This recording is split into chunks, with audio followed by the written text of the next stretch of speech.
Hello दोस्तों, देखिए हम लोग आई हूँ घास काटने के लिए सिवान में। लेकिन रात के डराती हूँ, दिन के भी डराती हूँ, चोर कहीं घुसरा न हो। देखिए कितना सिवान है दोस्तों। और दोस्तों कैसे हो आप लोग? सब ठीक रहो, हंसत रहो, खात रहो, मस्त रहो। हमारी ज़िंदगी तो घास ही काटने में है।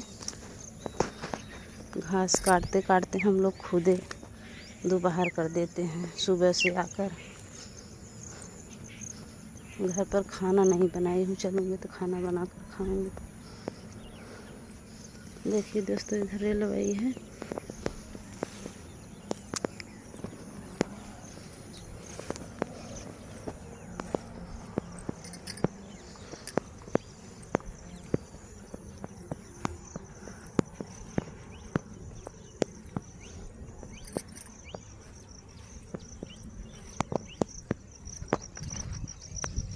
जय माता दी, जय माता दी।